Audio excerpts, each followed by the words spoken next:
అన్న ఇప్పుడు మన పాటలోకి శ్రీలత కానీ ప్రేమ్ కానీ ప్రేమ్ గౌడ్ కానీ అదేవిధంగా లతా గౌడ్ కానీ మన పాటలకి మనకు కేటీఆర్ గారు ఆహ్వానిస్తూ కలుపుతా ఉన్నారు.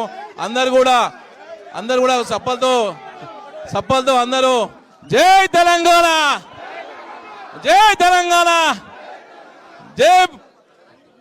జై తెలంగాణ, జై రామన్న, జై సబితమ్మ.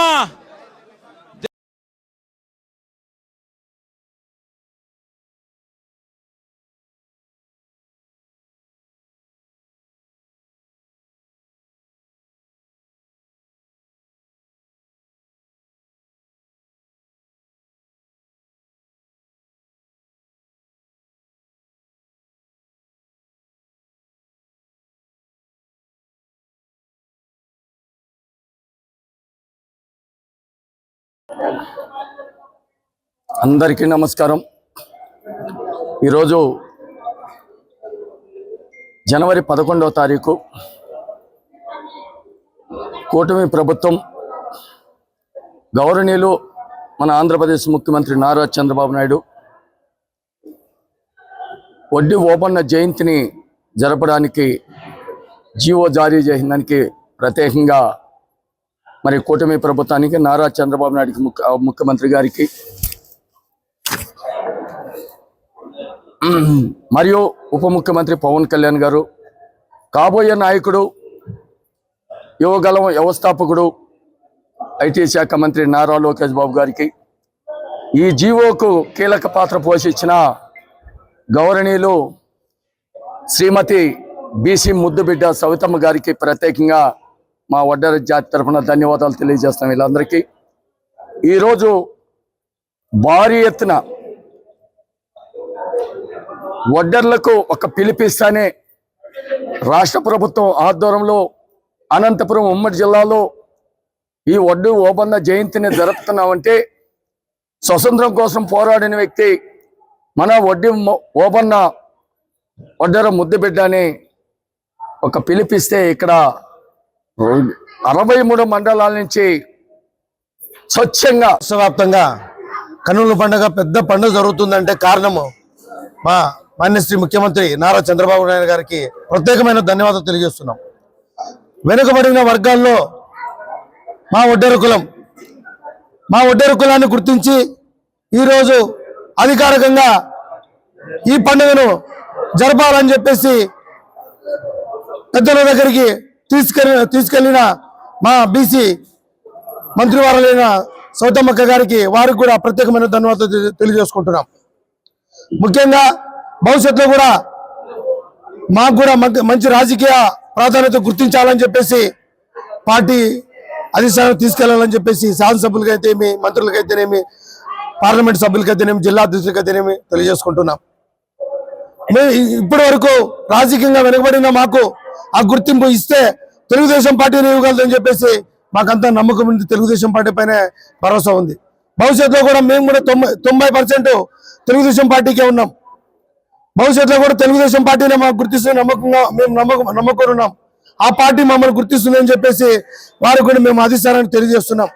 మాకు ఇప్పుడు గ్రంథాల చైర్మన్ అయితేమి, సత్య జిల్లా ప్రధాన కార్యదర్శి అయితేనేమి, వడ్డెర కార్పొరేషన్ చైర్మన్ అయితేమి, ఇలా అంచెలంచెలుగా అన్ని పదవులు కూడా కేటాయించినందుకు వారికి ప్రత్యేకమైన ధన్యవాదాలు తెలియజేసుకుంటాం కూటమి ప్రభుత్వానికి. ముఖ్యంగా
నా ప్రాణ నాదుడమ్మ గోవింద గోవింద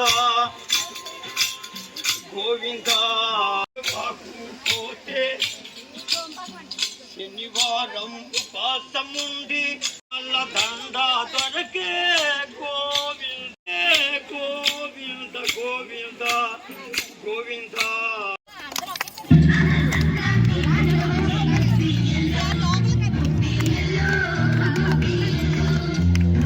మా ఊరు సోమరాజు ఇల్లేంద్రపురు. నా పేరు వెంకటరమణారెడ్డి. ఈ యొక్క సంక్రాంతి పండుగ ఇంకా 4 రోజులు టైం ఉన్నా కూడా మాకు ముందుగానే వారం రోజులు ముందుగా వచ్చేసింది. ఎందుకంటే 4 రోజుల నుంచి కూడా మాకు ఇదే పని. ఓ పక్కన రంగవల్లిలు, ఓ పక్కన గాలిపటాలు, ఓ పక్కన పిండి వంటలు, ఇవన్నీ చూసేటప్పటికి సంక్రాంతి పండుగ ముందర 4 రోజుల ముందుగానే మాకు వచ్చేసింది. మరి ఇటువంటి పండుగ రావడం అంటే చాలా మందికి సంక్రాంతి అంటే ఏంటో కొంతమందికి అంతరించిపోతుంది. సంక్రాంతి అనేది, సంక్రాంతి అంటే ఓహో ఇలా ఏదో అట్లా కోడి పందాలు వేస్తున్నారు అనుకున్నారు. కానీ మేము కూడా కోడి పందాలు కాదురా నాన్న, అసలు జరగవలసింది ఏంటి, మన పెద్దలు ఏం నిర్ణయించారు మనకి?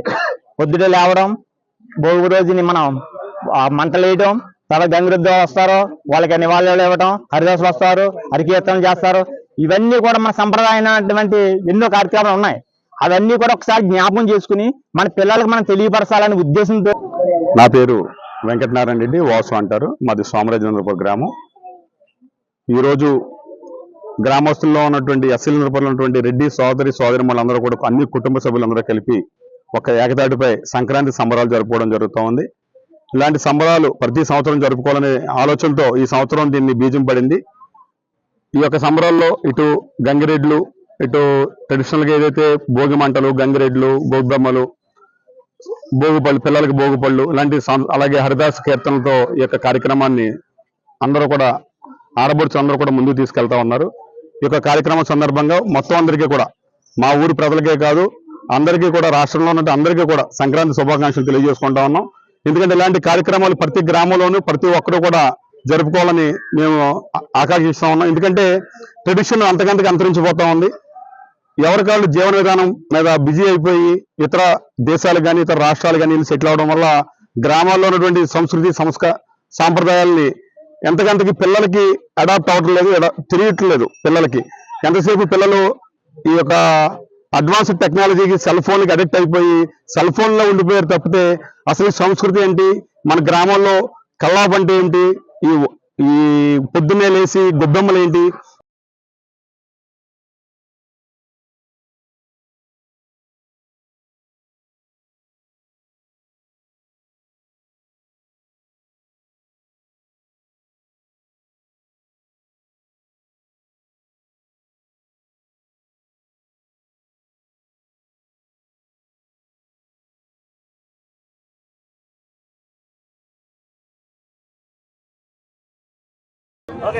అందరికీ నమస్కారం. మరి ఏదైతే కూటమి ప్రభుత్వం ఎన్నికల సమయంలో మాట చెప్పామో మరి ఒక్కొక్కటిగా మాట నిలబెట్టుకున్న ప్రభుత్వం కూటమి ప్రభుత్వం అని తెలియజేస్తూ రాష్ట్రం అభివృద్ధిలో అన్ని డిపార్ట్మెంట్లోనూ అభివృద్ధిలో పరుగులు పెడుతున్నాం. అదేవిధంగా మా సత్యసాయి జిల్లా మరి మా పెనుకొండ నియోజకవర్గంలో కూడా అభివృద్ధిలో పరుగులు పెడుతున్నామన్న విషయం కూడా మీకు తెలియజేస్తూ ఈరోజు రొద్దం మండలంలోని నల్లూరు పంచాయతీలో కొన్ని సంవత్సరాలుగా మరి ప్రజలు చాలా ఇబ్బంది పడేవారు. ఎందుకంటే పెన్నా నది పారుతుంది, పెన్నా నది ఫ్లో అయినప్పుడు ఇక్కడ వచ్చిపోవటానికి విద్యార్థులు కావచ్చు, వృద్ధులు కావచ్చు, మరి ఏ విధంగా అయినా మా కనెక్టివిటీనే లేదు. నేను కళ్ళారా చూశాను. వర్షాలు ఎక్కువగా వచ్చినప్పుడు ఈ ఊరు వాళ్ళు చాలా ఇబ్బంది పడడం కూడా చూసాం. మేము ఎన్నికల సమయంలో మాట ఇచ్చాం. ఈరోజు ఎన్ఆర్జీఎస్ ద్వారా మరి 4,40 రూపాయలతో బ్రిడ్జ్ పూర్తి చేసి నల్లూరు ప్రజలకు అందజేశామన్న విషయం కూడా మీకు తెలియజేస్తున్నాం. మరి అతి తక్కువ కాలంలోనే నియోజకవర్గ వ్యాప్తంగా కొన్ని సంవత్సరాలుగా ఆగిపోయినా మరి రోడ్డు వేయక ఇబ్బంది పడుతున్నా కూడా సుమారుగా 70 కోట్ల రూపాయలతో మొత్తం పనులు కూడా పూర్తి చేశాం. మరింత 50 కోట్ల రూపాయలతో సాస్కీ కావచ్చు, మరి ఎన్ఆర్జీఎస్ కావచ్చు, ఆర్ఎంబీ కావచ్చు, మరి మిగతావి కూడా దగ్గరలోనే పూర్తి చేయబోతున్నాం అన్న విషయాన్ని కూడా మీకు తెలియజేస్తూ అభివృద్ధి ధ్యేయంగా పనిచేస్తున్నాం. మేము క్లారిటీ ఇస్తున్నాం. రాష్ట్ర వ్యాప్తంగా అయినా సరే, నియోజకవర్గ వ్యాప్తంగా అయినా సరే, మండల స్థాయిలో అయినా సరే మేము చేస్తున్న అభివృద్ధి చర్చించడానికి ఎవరైనా సిద్ధమైతే రావటానికి మరి ప్లేస్ డిసైడ్ చేయడానికి మేము సిద్ధంగా ఉన్నాం. వారు చెప్పినా సరే మేము చెప్పినా సరే కొంతమంది వస్తూ ఉన్నారు, మాట్లాడుతూ ఉన్నారు. మరి 5 సంవత్సరాలుగా వారు అధికారం ఉన్నప్పుడు ఈ రాష్ట్రాన్ని ఏ విధంగా భ్రష్టు పట్టించారో మనం అందరం చూసాం.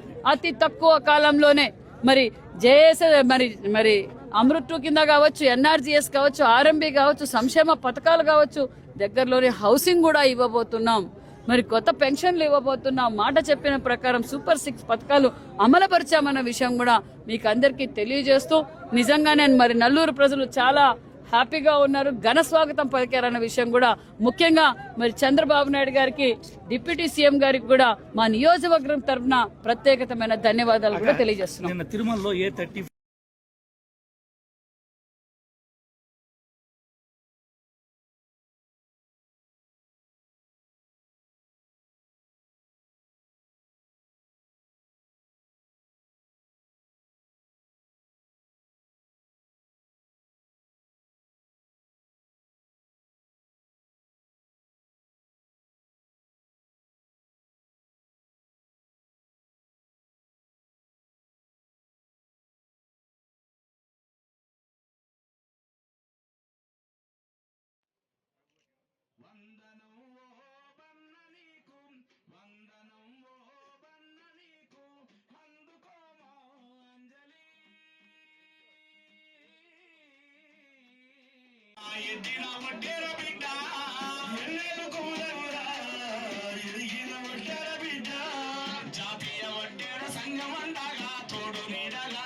A30కొట్లాడడానికి కాదు అయ్యా. మీ రేవంత్ రెడ్డి గారి మీద మాకు నమ్మకం ఉంది. రేవంత్ రెడ్డి గారు ఎలక్షన్స్ కంటే ముందు చెప్పారు, ఖచ్చితంగా మేము ఒడ్డర్ల పక్షాన్ని నిలబడతాం, బీదల పక్షాన్ని నిలబడతామని చెప్పారు. ఆయన చెప్పిన ప్రకారంగా నేను ఓట్లు గెలిపించినాం. 2 సంవత్సరాలైంది అయ్యా. మా వడ్డీలను చూడండి, చేతి కష్టం అంతా మాది. స్వతంత్రం కంటే ముందు నుంచి కూడా మా బతుకంతా చేతి కష్టం మీదే ఉంటుంది మాది. రాళ్లు కొట్టుకోవడం, మట్టి పనులు చేయడం మా వృత్తి. కానీ మేము చాలా అన్యాయానికి గురైతా ఉన్నాం. మా దాంట్లో కూడా ఎదిగింది 1-2% మాత్రమే ఉన్నారు. 95% మంది ఇప్పటికీ దిగువ తరగతులనే ఉన్నారు. వాళ్ళ కోసమన్నా మీరు మా వడ్డీల పక్షాన ఆలోచన చేయాలని చెప్పేసి ఇటు రేవంత్ రెడ్డి గారికి కానీ మరి ప్రభుత్వంలోని పెద్దలకు కానీ మేము విజ్ఞప్తి చేస్తామన్నాం. మరి చాలా రకాల డిమాండ్స్ ఉన్నాయి, వాటిలో కొన్ని చెప్తాం. మేము మా ముఖ్య ఉద్దేశాలు ఏంటంటే మాకు విద్య అనేది అందాల, వైద్యం అనేది అందాల, ఆర్థికంగా మాకు భద్రత సామాజికంగా భద్రత కలగాల, ఆర్థికంగా మేము ఎదగాల, రాజకీయంగా కూడా మేము ఎదగాల అనేది మా లక్ష్యం. ఆర్థికంగా మేము చాలా వెనుకబాటున్నాం. వెనుకబాడడానికి కారణం ఏంటంటే మాకు సరైన విద్య లేకపోవడం. విద్య ఎందుకు లేదంటే రిజర్వేషన్ లేకపోవడం. రిజర్వేషన్ లేక విద్య లేదు, విద్య లేక మాకు చదువులు లేవు, చదువులతో మాకు ఉపాధి అవకాశాలు కూడా బయట లేవు. కాబట్టి మా రేవంత్ రెడ్డి గారు గత ప్రభుత్వంలో మాకు కొన్ని అన్యాయాలు జరిగినాయి. ఎందుకంటే మేము పని చేసుకొని బతుకుతాం, మాకు మైనింగ్ అనేది మా వృత్తి. అటు రాళ్ళు కొట్టుకోవడం కానీ మట్టి పని చేసుకోవడం కానీ మా వృత్తి. గతంలో కాంగ్రెస్ గవర్నమెంట్లో ఉన్నప్పుడు మాకు మైనింగ్ మీద 20% జీవో ఇచ్చింది, కానీ అప్పుడున్న ప్రభుత్వాలు అమలు చేయలేదు, ఇప్పుడున్న ప్రభుత్వాలు కూడా అమలు చేస్తలేదు. మేము రేవంత్ రెడ్డి గారు ఒడ్డే ఓబన్న వారసులు ఒడ్డెరులు. ఒడ్డెరులు లేందే ఈ సమాజం లేదు, ఒడ్డెరులు లేందే ఈ సమాజం లేదు, ఒడ్డెరులు లేందే ఈ నిర్మాణాలు లేవు. ఒడ్డెరుల చెమట చుక్కల నుండి, ఒడ్డెరుల యొక్క త్యాగాల నుండి ఈ సమాజం నిర్మాణమై ఉంది. అట్లాంటి ఒడ్డెర జాతిని నిజమైన సంచార జాతులు ఎవరంటే ఒడ్డెరులు. అర్ధనగ్నంగా కనీసం స్వాతంత్రం వచ్చిన 80 సంవత్సరాల తర్వాత కూడా వేసుకోవడానికి బట్టలు కూడా లేనటువంటి అత్యంత కడు పేదరికంతో ఒడ్డెరులు జీవిస్తున్నారు. బండలు కొట్టి, బంగ్లాలు కట్టి, ప్రాజెక్టులు కట్టి, ఆనకట్టలు కట్టి ఈ సమాజాన్ని బతికించినటువంటి ఒడ్డెరులు ఇవాళ అన్నమో రామచంద్ర అంటున్నారు. కాబట్టి వాళ్ళను ప్రభుత్వాలు ఆదుకోవాలి. ప్రభుత్వాలు ఆదుకోకపోతే ఒడ్డెరుల గన్ను దెబ్బ ఏందో బీఆర్ఎస్ ప్రభుత్వానికి చూయించారు. ఆ గన్ను దెబ్బతోటి కొడితే బీఆర్ఎస్ పార్టీ ఇవాళ ప్రతిపక్ష పాత్రకే పరిమితమైంది. ఇప్పుడు మరొకసారి ఒడ్డెరులు చాలా రాజకీయంగా, సామాజికంగా చైతన్యమైనటువంటి సమాజం. ఖచ్చితంగా ఒడ్డెర కార్పొరేషన్ను తక్షణమే ఏర్పాటు చేసి దానికి పాలక మండలి నియమించాలి.